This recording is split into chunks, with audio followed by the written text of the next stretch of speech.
Once again, our president, Donald Trump, has made a comment about what's going on with Iran, specifically what's going on with the Straits of Hormuz. And we'll show you his recent comments, which essentially said to Iran, if you shoot at any ship trying to get through the Strait of Hormuz, we will, in response, destroy one either bridge or power center, including bridges or power centers close to the capital, Tehran. Thank you for your attention to this matter. So this has happened, and the question is, what is this going to do to our speculative issues on various markets? And what's happened so far is that the market is saying we don't believe that what the president is doing is going to have any impact on what Iran has been doing in terms of trying to block the Straits of Hormuz. However, what has also happened is that Trump has been working with ship owners that are considering trying to have their tankers go through the straits. And in one case, the ship owner has said to his crew, okay, if you'll gamble on trying to go through the straits, we'll pay you an extra 6 months worth of salary. And that's just started. And I think so far, the Iranian government has been shooting at those guys.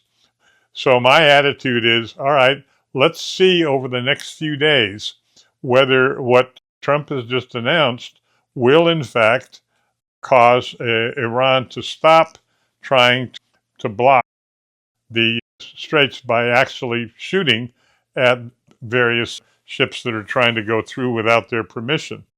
Another important factor on that matter is that, as you probably know, for the last 10 days, we have been degrading the ability of Iran to shoot at things in the Straits of Hormuz pretty powerfully. Will that degrading be enough to allow the U.S. Navy, which has a massive effort to try to block anything that Iran is sending against ships, to be successful? In that case, we may be in a situation in a little as a few days where it's obvious that we now control, the United States now controls the Straits of Hormuz, not Iran. And as I've said in previous newsletters, that's been up in the air. And as we speak, it still looks like Iran can block successfully traffic coming through. So what's going on right now is a fascinating process, because as a result of what Trump has said and done in terms of degrading Iran's forces in the Straits of Hormuz to impact and damage the ships that try to get through, that could be a major change. And what, of course, the change is, what's going to happen to the price of oil? If we're chatting, or I'm chatting, a few days from now, and in fact, what Trump is trying to do has worked, that we have control over the straits, then the major factor is the price of oil, which recently has revved up dramatically, will turn right around and drop down back to the low levels.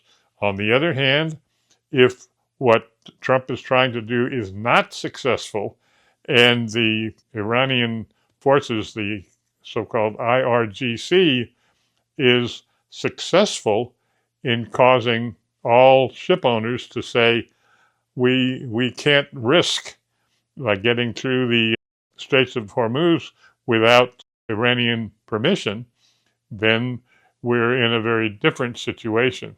So I think that in a short-term basis, it's a very unusual time because we shall see whether the recent efforts by the United States, which, as I understand it, the size of the efforts to degrade the Iranian entire economy is the greatest wartime factor that we've had in decades. And so we shall see. And you may recall that in the last 10 days, we've done some very important things overall, such as destroying the bridges on railroads that go from Iran to the east, meaning can get the logistical supplies from China and Russia by railroad. That is now gone. Similarly, there have been some decline in the amount of power, electricity, that Iran has because of evidently some initial efforts to cut down power stations, which Trump has said he's reluctant to do that, but we shall see if he will. So therefore, hold on to your hat and see what happens in the Strait of Hormuz. If you want a copy of my book, The Speculator's Mosaic, just check below, or it can also be bought on Amazon.